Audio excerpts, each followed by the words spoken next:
नमस्कार। हमारे चैनल होश की बातों में आपका एक बार फिर स्वागत है।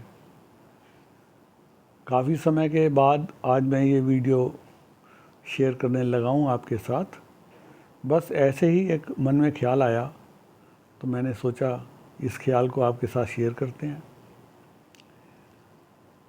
तो मैं ये कहना चाहता हूँ कि हर धर्म में, चाहे वो कोई भी धर्म हो, कोई संप्रदाय हो, उसमें एक से एक महान संत हुए हैं, सिद्ध पुरुष हुए हैं, जिन्होंने ईश्वर की प्राप्ति की है, ईश्वर से साक्षात्कार किया है, ईश्वर को पाया है।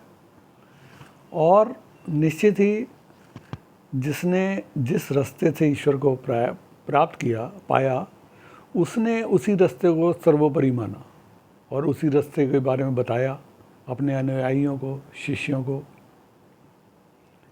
तो कायदा तो ये कहता है कि यदि आपके पास कहीं जाने के 1000 रास्ते उपलब्ध हैं तो आपका वहाँ पहुँचना अत्यंत सरल होना चाहिए, क्योंकि आपके पास 1000 चॉइस हैं, किसी भी रास्ते से आप जा सकते हैं। इतने रास्तों की उपलब्धता आपको मंजिल तक पहुँचने में सुविधा देती है। लेकिन मामला थोड़ा उलट हो गया। इतने रास्ते होने के बावजूद भी हम लोग उस रास्ते पे चल नहीं पाते, ईश्वर से हमारी मुलाकात नहीं होती। तो कारण क्या है इसका? जो मेरी समझ में कारण आता है वो सिर्फ इतना है कि हमने रास्ते तो बहुत सारा जान लिए, पहचान लिए, और लोगों ने बताया भी, हमारे सिद्ध पुरुषों ने।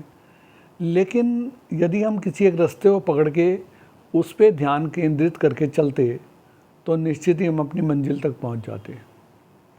भटकन कहाँ हो गई? भटकन यहाँ हो गई कि हमने ये मान लिया कि जिस रास्ते से मैं चल रहा हूँ वही रास्ता ठीक है, वही सर्वश्रेष्ठ है, बाकी सबके रास्ते गलत हैं। बस यही उलझन हो गई, यही गलती हो गई, चूक हो गई। यदि हम अपने रास्ते पर ध्यान देते, जो भी रास्ता हमें पसंद है, 1000 रास्ते हैं, जो भी रास्ता पसंद है, तो हम उस पर चल के बड़े आराम से पहुंच जाते।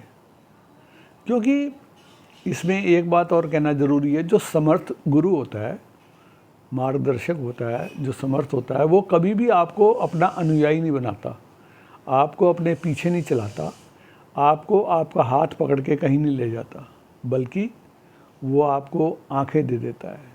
क्योंकि अंधे व्यक्ति के साथ ये सुविधा होती है कि यदि आप उसको हाथ पकड़ के कहीं भी ले जाओगे 10 दिन, 15 दिन, 20 दिन, तो संभवतः 21वें दिन वो बिना हाथ पकड़े अपने आप ही चला जाएगा, उसको इतना अभ्यास हो जाएगा। तो गुरु आपको अभ्यास नहीं कराना चाहता किसी चीज़ का, वो आपको बोध कराना चाहता है।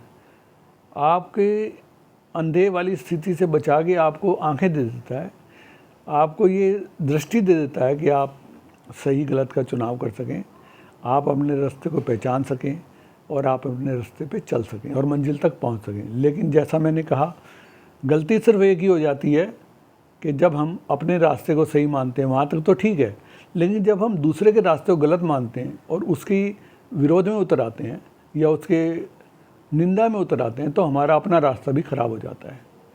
तो मुझे ये ख्याल आया था, इसलिए मैंने कहा आपके साथ शेयर करता हूँ। आज के लिए इतना ही। नमस्कार।